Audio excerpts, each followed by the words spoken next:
My daughter's teacher encouraged kids to call her broken robot because of her stutter. When I tried to hold him accountable, he laughed and said, if she can't handle a little teasing, life's going to eat her alive. I didn't say a word. That was 2 months ago. I stayed silent. That was 8 weeks ago. This morning, he had to be escorted out of his office. I still remember the day my daughter came home from elementary school crying her eyes out. Her little face was completely red and swollen, and it absolutely broke my heart. I asked her what was going on, keeping my voice steady and calm. This continued for a few minutes. My daughter has a speech impediment, so this was nothing new, but still, her stuttering was lasting longer than usual, which made me immediately suspicious. After 10 minutes, she finally said enough for me to make out what was going on. Well, kinda. I knew it was something about her teacher and the class laughing at her. It was enough for me to be filled with rage. In front of her, I kept my cool and used my usual dad trick. I grabbed a piece of paper, scribbled a world's coolest daughter certificate onto it, and handed it to her. Through her tears, she started giggling and finished her evening with a Bath and Body Works bath bomb. The next day, after I dropped her off, I waited in the car park. After 20 minutes had passed, I sneaked into her elementary school and stood outside the door of her classroom. I honestly had no idea what I was doing or what exactly I was looking for. I just knew I needed to do something. And after just a few minutes, I got my answer. The teacher asked the class a question, and my daughter's hand shot right up. A feeling of pride filled my veins, but that was soon replaced with rage.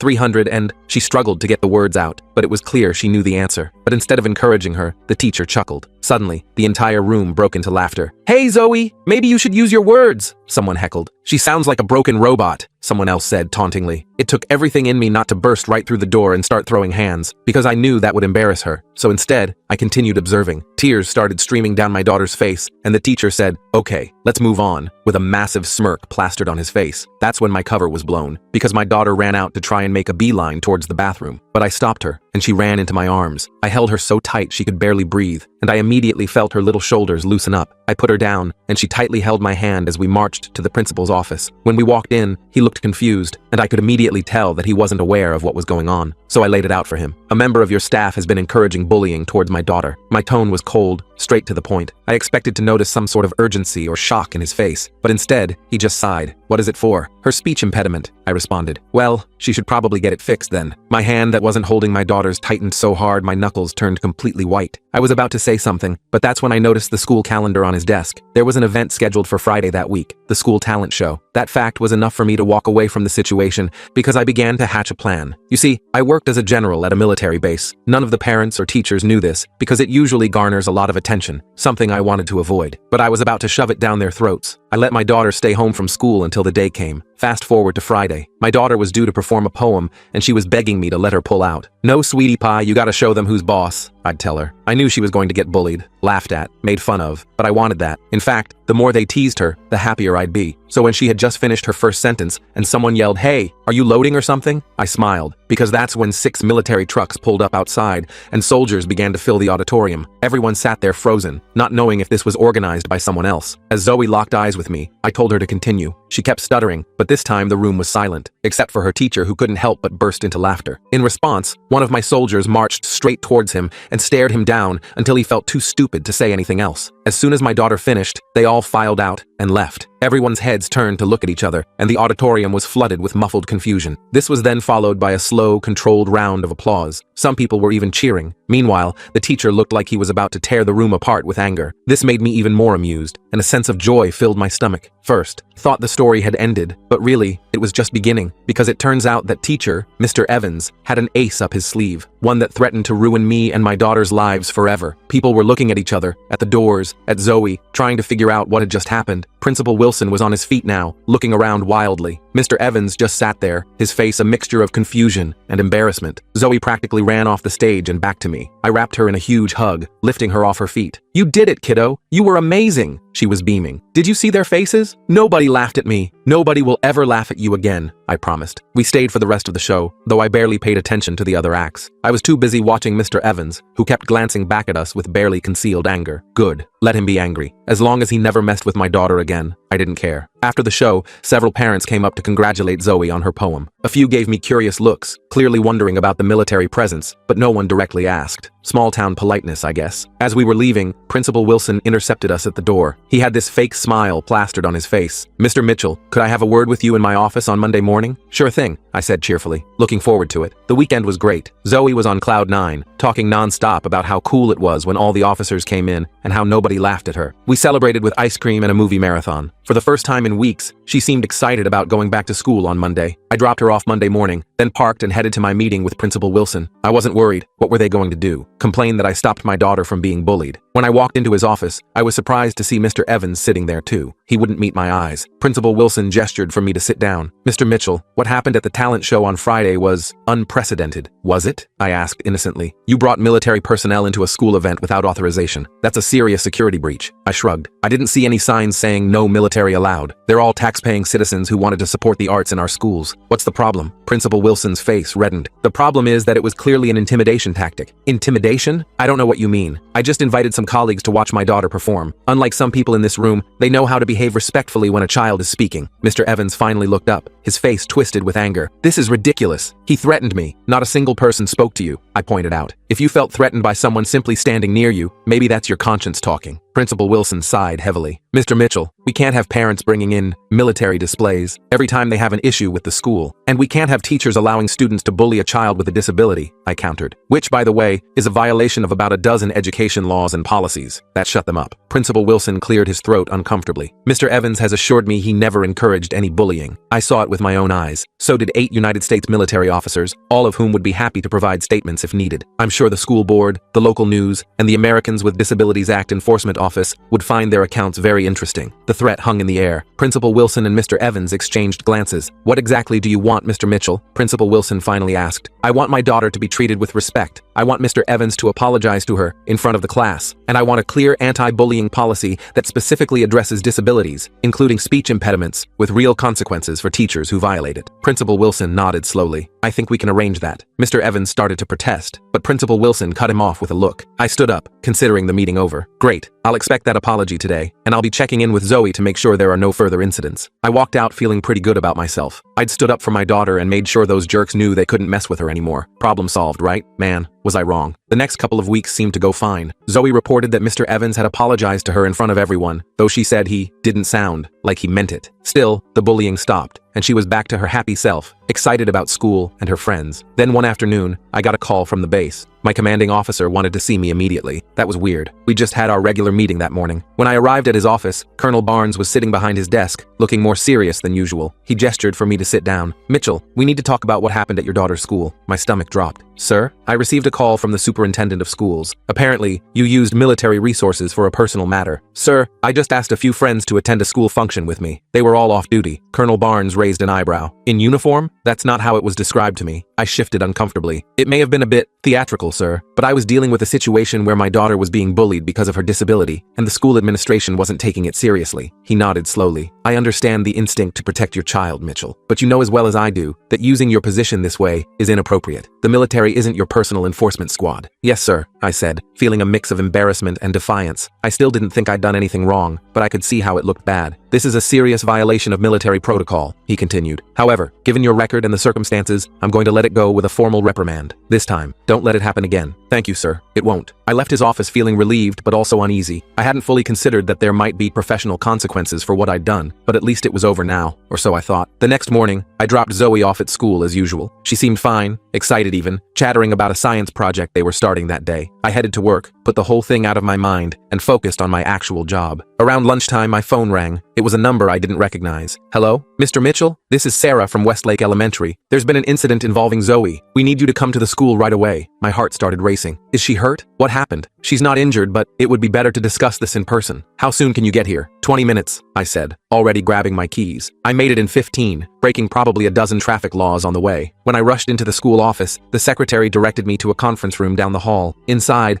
I found Zoe sitting alone at a big table, looking small and scared. When she saw me, she burst into tears. I immediately went to her and pulled her into a hug. What's going on, sweetie? Are you okay? Before she could answer, the door opened and Principal Wilson walked in, followed by a woman in a suit I didn't recognize. Mr. Mitchell, thank you for coming so quickly, Principal Wilson said. This is Ms. Taylor from Child Protective Services. My blood ran cold. CPS? What the hell is this about? Ms. Taylor stepped forward, her expression professionally neutral. Mr. Mitchell, we received a report expressing concern about possible intimidation tactics being used in front of your daughter. I felt like I'd been punched in the gut. What? That's ridiculous. Who would say something like that? Ms. Taylor glanced at Principal Wilson, who suddenly seemed very interested in his shoes. The report was anonymous, she said, though her tone made it clear she knew exactly who had made it. But it detailed an incident where you allegedly used military personnel to create an intimidating environment at a school function. I couldn't believe what I was hearing. I was protecting her. The school wasn't doing anything about the bullying, so I took matters into my own hands by potentially making an entire auditorium of children uncomfortable with an unexpected military presence, Ms. Taylor asked, and using your daughter as the centerpiece of this display? Put like that, it did sound bad, but that wasn't how it happened at all. I didn't intimidate anyone, I insisted. I just wanted to make sure no one laughed at her while she was performing. Ms. Taylor made some notes on her tablet. Mr. Mitchell, I understand you're a single father. Is that correct? Yes. Her mother left when she was 3. And you work full-time as a military officer? A high-stress position that likely involves long hours? I saw where this was going and felt sick. I make it work. Zoe is well taken care of. Ms. Taylor turned to Zoe, her voice softening. Zoe, can you tell me how you felt when all those officers came into your school? Zoe looked at me, then back at Ms. Taylor. I was scared at first, but then I felt safe. Nobody laughed at me. Did you know your dad was going to bring military officers to your school? Zoe shook her head. Not exactly. He just said to trust him. Ms. Taylor made another note. And how did you feel when the other kids and your teacher laughed at you before? Zoe's eyes welled up again. Really bad. Like I wanted to disappear. Ms. Taylor nodded sympathetically, then turned back to me. Mr. Mitchell, I'm not making any determinations today. This is just a preliminary interview, but I do need to conduct a home visit and speak with you privately as well. Fine, I said, trying to keep my voice steady. Whatever it takes to clear this up. She scheduled the home visit for the next day, then left. Principal Wilson mumbled something about Zoe being excused for the rest of the day and practically ran out of the room. I was furious. This was clearly retaliation from Mr. Evans or Principal Wilson or both. They couldn't handle being called out for their behavior, so they were trying to paint me as an unfit parent, and they were using Zoe as a pawn in their game. On the drive home, Zoe was unusually quiet. Finally, she asked in a small voice, Dad, am I going to have to go away, like Mom did? My heart broke. No, sweetie, absolutely not. This is just a misunderstanding. That lady is just doing her job, making sure you're okay. And you are okay, right? She nodded. I'm okay when I'm with you. That night, after Zoe went to bed, I sat at my kitchen table trying to figure out what to do. The CPS visit didn't worry me too much. Our house was clean, there was food in the fridge, and Zoe was obviously well cared for. But the fact that someone had made this report at all was deeply concerning. How far were they willing to go to get back at me? I decided to call my friend Linda, who worked as a family lawyer. I explained the situation, trying not to sound as panicked as I felt. First of all, take a deep breath, she said after I finished. CPS gets false reports all the time. They're trained to recognize when someone's using the system for retaliation. But what if they don't? What if they decide I'm some kind of military nutjob who's endangering his kid? Linda sighed. Look, I'm not going to lie to you. The military stunt wasn't your smartest move, but one bad decision doesn't make you an unfit parent. Just be honest with the caseworker, show them your normal home life, and emphasize that everything you did was to protect Zoe from ongoing bullying that the school refused to address. I followed her advice. When Ms. Taylor came for the home visit the next day, I was calm and cooperative. I showed her around our house, including Zoe's room with its mountains of stuffed animals and books. I explained our routines, how I'd arranged my schedule to be home when Zoe got back from school most days, and the support network we had in place for when I couldn't be. Ms. Taylor seemed satisfied with what she saw, but she still had questions about the talent show incident. I understand wanting to protect your child, she said, as we sat at the kitchen table, but bringing military personnel into an elementary school without proper authorization shows concerning judgment. I admit it was unorthodox, I said, but I had tried the conventional routes. I spoke to the teacher, I went to the principal. They both dismissed me. What was I supposed to do? Just let my daughter continue to be humiliated? Ms. Taylor made some notes. There are other options. The school district has an ombudsman. There are disability advocacy groups that could have intervened. She was right, and I felt a twinge of shame. In my anger, I'd gone straight to the nuclear option without considering alternatives. I made a mistake, I admitted. I was angry and wanted to make a point, but everything I did was to protect Zoe, not to harm her or anyone else. Ms. Taylor nodded. I believe you, Mr. Mitchell, and from what I've seen today, Zoe appears to be thriving in your care. Despite the challenges of single parenthood, I'll be recommending that this case be closed without further action. Relief washed over me. Thank you. After she left, I sat on the couch feeling drained. The CPS investigation might be over, but I still had a problem. Someone at that school had it out for me and Zoe, and I had a pretty good idea who it was. The next day, I decided to go straight to the source. After dropping Zoe off, I marched to Mr. Evans's classroom. School had just started, so the kids were all inside. I knocked on his door. He opened it, and his face immediately hardened when he saw me. Mr. Mitchell, class has started. If you want to speak with me, you'll need to make an appointment. This will only take a minute, I said, keeping my voice low. I know it was you who called CPS. His expression didn't change, but a slight twitch in his jaw told me I was right. I don't know what you're talking about, he said stiffly. Listen carefully, I said, stepping closer. I made a mistake with the talent show. I admit that. But if you ever try to use the system to separate me from my daughter again, we will have a serious problem. And that's not a threat. It's a promise. Mr. Evans's eyes narrowed. Are you threatening me? Again? Because that worked out so well for you last time. I'm not threatening anything. I'm just letting you know that if you want to play hardball, I'm prepared to defend my daughter through proper channels. I've documented everything that's happened, and I'm ready to take it to the superintendent if necessary. I turned and walked away before he could respond. It wasn't my finest moment, and probably not the smartest move given recent events, but I needed him to know I wasn't backing down. As I headed to my car, I spotted Principal Wilson watching me from his office window. Great. Now I'd probably get accused of confronting a teacher on school grounds. That afternoon,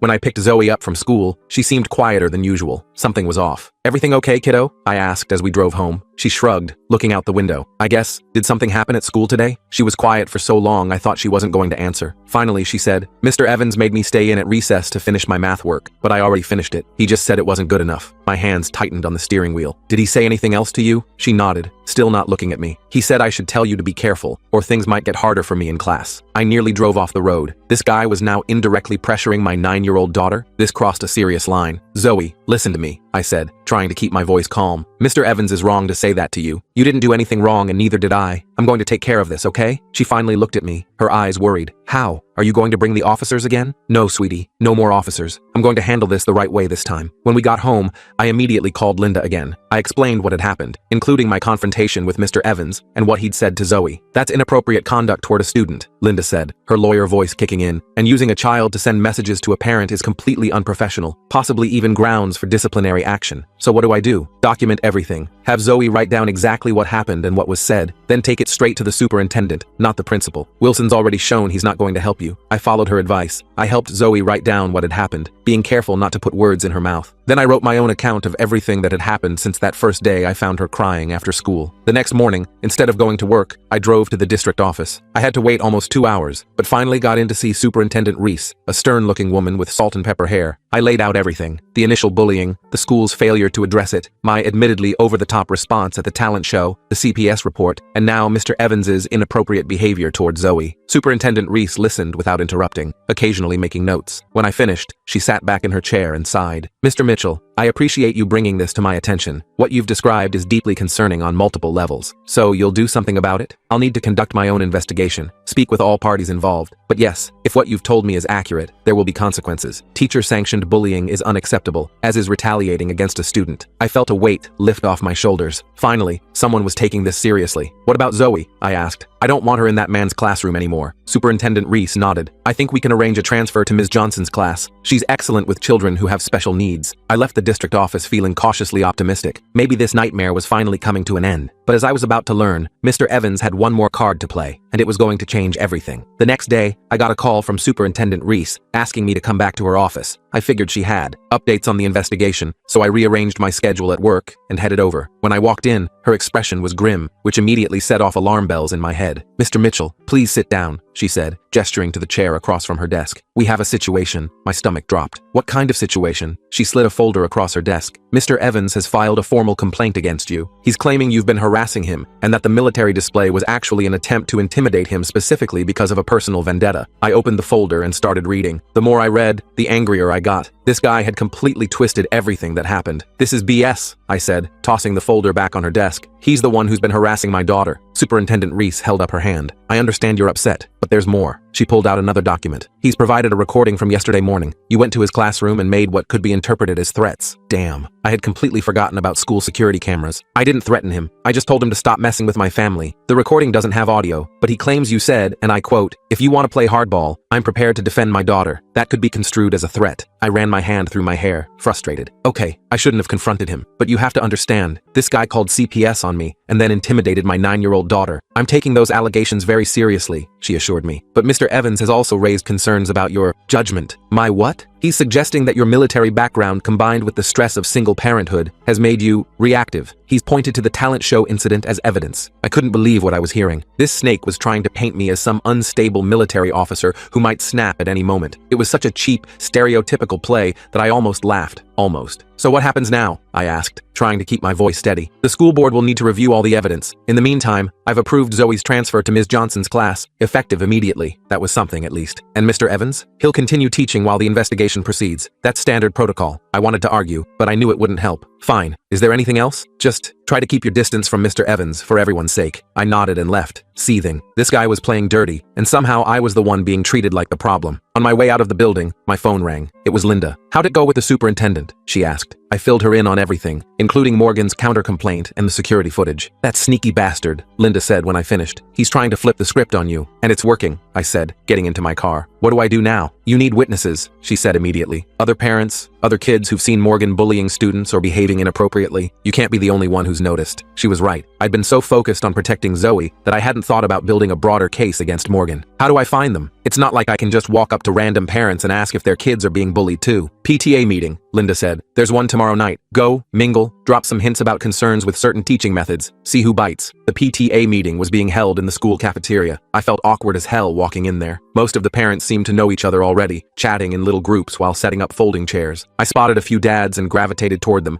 figuring that was my best shot at breaking the ice. "First time?" one of them asked as I approached. He was a tall guy with a friendly face. "That obvious, huh?" He laughed. "I'm Michael. My daughter's in 4th grade. "Jason," I said, shaking his hand. "My daughter Zoe's in 3rd. "Oh, Zoe. My daughter Casey mentioned her. She just switched to Ms. Johnson's class, right?" I nodded, surprised. "Yeah, just yesterday actually." Casey was pretty excited about it. Said Zoe seems nice but was having a rough time in Mr. Evans's class. This was my opening. "Yeah, we had some issues with his teaching methods." Michael's expression darkened slightly. "Join the club. That guy's a piece of work." My heart rate picked up. "What do you mean?" He glanced around, then lowered his voice. "Let's just say Casey was in his class last year, and it wasn't a great experience. The guy plays favorites like you wouldn't believe, and if your kid doesn't fit his mold of a good student, they're in for a rough year." "Did he ever?" I hesitated, not wanting to lead him. "Did Casey ever have problems with him specifically?" Michael sighed. "She has dyslexia. Morgan made her read out loud constantly, even though her IEP specifically said not to put her on the spot like that. When we complained, he said she needed to get over it, and that we were coddling her. Bingo. Did you report him? To Wilson?" "Yeah, fat lot of good that did. They're fishing buddies or something." Wilson just said Morgan had high expectations and was pushing students to excel. By the end of the meeting, I talked to 3 more parents with similar stories. One mom's son had ADH and was constantly being punished for not sitting still. Another parent's daughter was made to stand in the corner for asking too many questions. And one dad told me Morgan had made fun of his son's accent. The family had moved from the Philippines the year before. None of them had gone further than complaining to Principal Wilson, who had brushed them all off, and none of them knew about the others' complaints. They'd all felt isolated, like they were the only ones having issues. I got their contact information, and, with their permission, passed it along to Superintendent Reese the next day. She seemed genuinely surprised by the pattern that was emerging. "This is concerning," she admitted. "I'll need to interview all of these parents." "There's more," I said. "I think Principal Wilson has been covering for Morgan. All of these parents complained to him, and he dismissed them." Superintendent Reese's expression hardened. "That's a serious allegation, Mr. Mitchell. It's the truth, and I bet if you dig deeper, you'll find even more cases." She promised to look into it thoroughly. I left feeling better than I had in weeks. Finally, things were moving in the right direction, or so I thought. 2 days later, Zoe came home from school looking upset again. "What's wrong, sweetie?" I asked, immediately concerned. "Everyone's talking about me," she said quietly. "They're saying you're going to get Mr. Evans fired, and it's all my fault." My blood boiled. "Who's saying that?" "Just kids. They said their parents were talking about it." I pulled her into a hug. "None of this is your fault, Zoe. Mr. Evans is responsible for his own actions. But what if he does get fired? Everyone will hate me. They won't hate you. And even if some kids are mean about it, that doesn't mean you did anything wrong." She didn't look convinced, but she nodded anyway. I tried to distract her with pizza and a movie night, but I could tell she was still worried. The next morning, I got another call from Superintendent Reese. "Mr. Mitchell, I need you to come to my office immediately. There's been a development." Her tone made my stomach clench. "What kind of development?" "It's better if we discuss it in person." When I arrived, she wasn't alone. There was a man in a suit I didn't recognize sitting next to her desk. "Mr. Mitchell, this is Mr. Thompson from the school board's legal department," she said, her expression grave. That couldn't be good. "What's going on?" Mr. Thompson cleared his throat. "Mr. Mitchell, we've received some concerning information. Mr. Evans has provided us with emails that appear to show you discussing plans to, quote, destroy his career with several other parents." "What?" I was genuinely confused. I never sent any emails like that. He slid printouts across the desk. They looked like emails from my personal account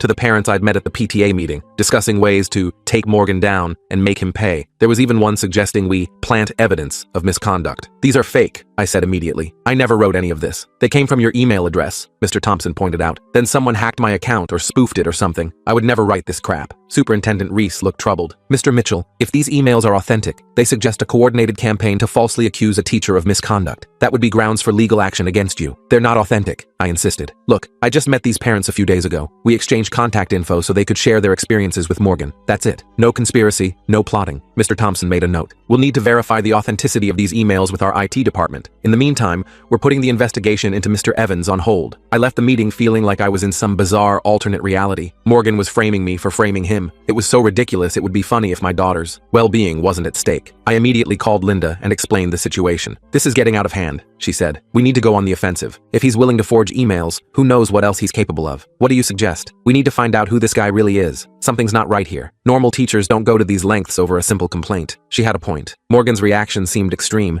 even for someone worried about losing their job. I spent that night doing some digging online. I started with basic searches of his name, but didn't find much beyond the school website and some old social media accounts that hadn't been updated in years. Then I had an idea. I called Rodriguez, my friend from the base. Hey, I need a favor, I said when he answered. Can you recommend someone who could do a background check on someone for me? It's personal, not official. There was a pause. I know a private investigator who's reliable and discreet. Former military intelligence. I'll send you his contact info. 2 days later, the investigator called me with his findings. Mr. Mitchell, you're going to want to see this. He came by my house that evening with a folder of documents. Your Mr. Evans has an interesting history. His real name is Charles Morgan. He didn't change it, but he did leave his previous school district under questionable circumstances. What kind of circumstances? I asked, taking the folder. At his previous school, he was accused of discriminatory behavior towards students with disabilities. Nothing was ever proven conclusively, but there were multiple complaints. The school district let him resign quietly, rather than pursuing termination. I flipped through the documents, my anger growing with each page. So he's done this before. Looks like it. And there's more. He was married to a woman named Karen who filed for divorce around the same time. In her petition, she mentioned emotional abuse and concerning behavior toward vulnerable students. Jesus, I muttered. Can we use this? The divorce records are public. The complaints from the previous school might be harder to access officially, but I included contact info for the former principal there. Might be worth a call. I thanked the investigator and immediately called Linda to update her. She was ecstatic. This changes everything, she said. If we can prove he has a pattern of targeting vulnerable students, the current complaints become much more credible. The next day, I called the former principal, a woman named Susan Miller, who was now retired. When I explained the situation, she was initially hesitant to talk. We had a confidentiality agreement as part of his resignation, she said carefully. I understand, I replied, but my daughter has a speech impediment, and Morgan has been encouraging other students to mock her. She's 9 years old. There was a long pause. That sounds familiar, she finally said. Look, I can't officially comment on personnel matters, but hypothetically, if a teacher had shown a pattern of targeting students with disabilities, especially speech issues, and if that teacher had been allowed to resign rather than face an investigation, well, that might be something a current school district would want to know about. It wasn't a smoking gun, but it was enough to take back to Superintendent Reese. I compiled everything I had, the documents from the investigator, notes from my conversation with the former principal, and statements from the parents I'd met at the PTA meeting. When I presented it all to her, Superintendent Reese looked genuinely shocked. This is disturbing, she said, flipping through the file. If even half of this is accurate, Mr. Evans should never have been hired here. And the emails he claimed I sent? Our IT department already determined they were forgeries. The headers show they were created using a spoofing service. I felt a wave of relief. So what happens now? Mr. Evans will be placed on administrative leave pending a full investigation, and Principal Wilson will have some serious questions to answer about his hiring practices and handling of complaints. 2 weeks later, the school board held a special meeting. Morgan was terminated for unprofessional conduct and falsification of evidence. Principal Wilson was reprimanded and put on probation for failing to properly investigate multiple complaints. When I told Zoe that Mr. Evans wouldn't be her teacher anymore, or anyone's teacher, she seemed relieved, but also worried. What if the kids still blame me? She asked. They won't, I assured her. The school is going to explain that Mr. Evans did some very wrong things that had nothing to do with you. And surprisingly, that's exactly what happened. The new interim principal, a kind woman named Mrs. Dakota, no relation to my lawyer friend, held an assembly explaining that Mr. Evans had broken important rules and that bullying of any kind wouldn't be tolerated. Zoe thrived in Ms. Johnson's class. Her stutter didn't magically disappear, but she gained confidence in speaking up, knowing she wouldn't be mocked for it. The school implemented a new anti-bullying program that specifically addressed disabilities, and teachers received training on how to handle speech impediments and other learning differences. As for me, I learned a valuable lesson about fighting battles the right way. The military display at the talent show had been satisfying in the moment, but it almost backfired spectacularly. In the end, what worked was gathering evidence, building alliances with other parents, and working through proper channels. A few months later, Zoe came home from school with a certificate, a real one, not one of my makeshift dad creations. It was for Most Improved Public Speaker, from her class presentation on,